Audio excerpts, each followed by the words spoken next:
lalu melanggar makan buah yang telah Allah larang, walaupun kita tidak namakan buah khuldi, karena kata-kata khuld itu adalah artinya kekal.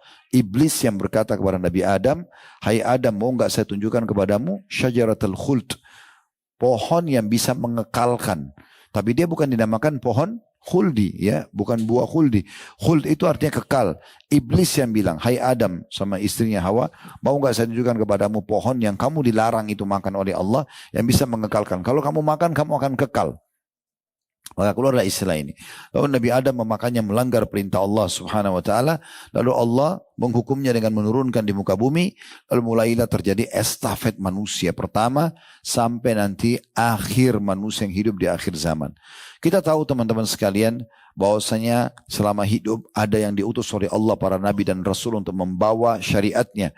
Kita jadi tahu mana yang halal, mana yang haram dari makanan, minuman, pakaian, pendapatan, pergaulan. Kita punya panduan hidup sebagai seorang muslim, kita punya bocorannya semua, gitu kan? Dan kita bisa jadikan sebagai pegangan hidup kita. Dan subhanallah, semua yang diperintahkan dalam agama Allah pasti bagus. Coba Bapak Ibu cari mana perintah dalam agama Islam yang tidak bagus, yang tidak baik, atau yang buruk bagi manusia. Saya jamin 100% tidak akan Anda temukan. Kalau ada yang mengatakan, Ustadz, tapi dalam Islam kan ada hukum kisos. Pencuri dipotong tangannya, orang yang membunuh dipenggal lehernya, itu kan kejam. Ini pernah kami jelaskan dalam banyak majelis kami.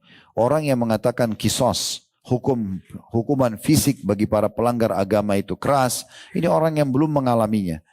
Orang kena belum pernah kecurian, jadi dia ngomong potong tangan itu serem. Kalau dia, Bapak Ibu sekalian, mengalami pencurian, misalnya dia pulang ke rumah, maaf, dia temukan ada maling lagi ngangkat TV-nya, lagi ngangkat barang-barangnya, jam tangannya, sehingga apa yang kira-kira dilakukan kalau ada pisau di tangannya? Saya yakin bukan cuma tangannya dipotong pencuri tersebut, mungkin dia akan membunuhnya. Tapi Islam datang, suruh serahkan kepada pemerintah setempat, kalau ada hukum Islam diterapkan, maka akan diiklankan, lalu dipotong tangannya di depan massa. Ya, sehingga akhirnya masa-masa ini atau manusia selain mereka akan takut untuk mengulangi atau berbuat kriminal tersebut. Nah seperti itu. Satu orang dipotong tangannya, 10.000 orang berhenti mencuri. Satu orang dipenggal dihukum mati karena membunuh, kejahatannya membunuh, apalagi sudah terbukti memang dia pelaku, ya, bukan orang yang tidak sengaja membela diri atau orang yang diserang, ya. Atau misalnya orang gila, misalnya hilang akal. Kalau bukan orang-orang seperti ini, tidak ada udur yang memang profesinya, maka dipenggal, ya, dihukum mati. Satu orang dihukum mati, maka tentu saja 10.000 orang berhenti membunuh.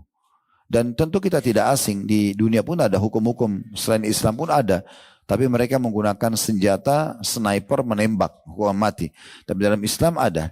Dan saya pernah menemukan ada satu survei diadakan oleh beberapa orang non-muslim yang menyusun tesis dan disertasi, termasuk di Eropa ini.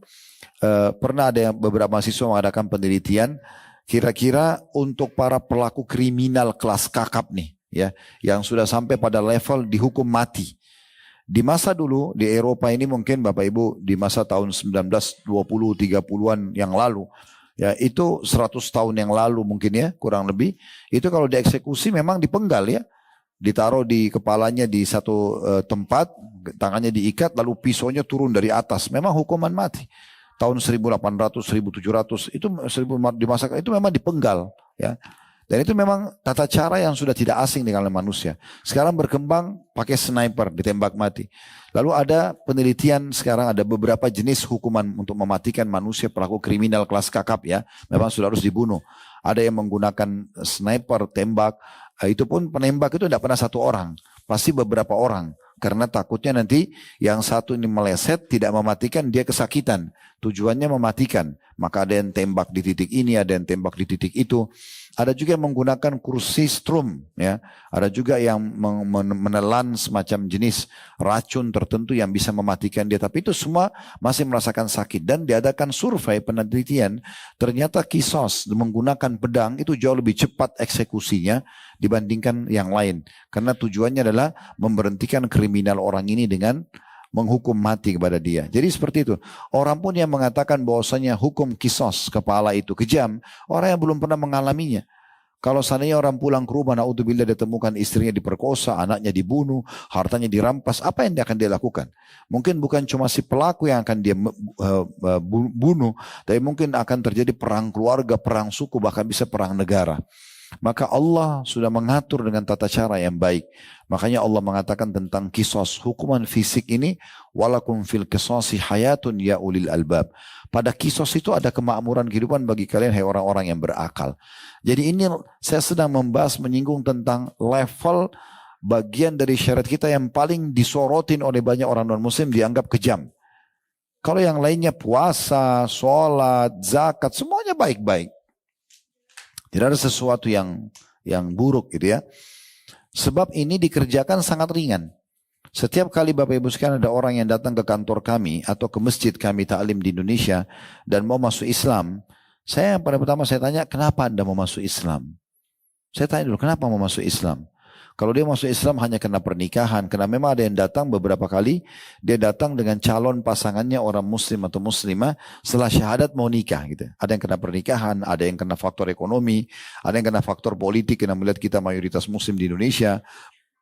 Misal contoh, semua itu saya perbaikin. Saya katakan, kalau Anda niatnya salah satu dari hal-hal ini, maka Anda harus mengubahnya. Karena Islam itu adalah panduan hidup. Anda syahadat ini kurang dari setengah menit. Saya cuma pandu, asyhadu an la ilaha illallah wa asyhadu anna Muhammad Rasulullah. Walaupun tidak diterjemahkan, sudah dianggap muslim. Ya, terjemahan itu supaya dia faham apa yang dia ucapkan gitu ya.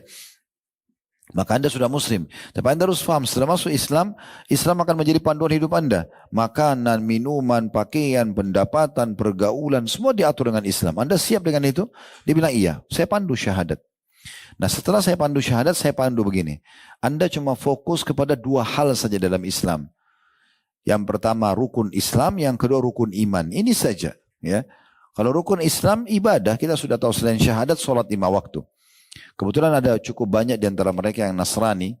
Saya katakan mungkin di agama Anda sebelumnya, Anda berkomunikasi dengan Allah, dan Anda sebagai Nasrani tahu siapa Allah. Mereka panggil Tuhan Allah gitu ya. Itu Anda komunikasi ke gereja seminggu sekali. Kalau kami umat Islam komunikasi dengan Allah sehari 5 kali.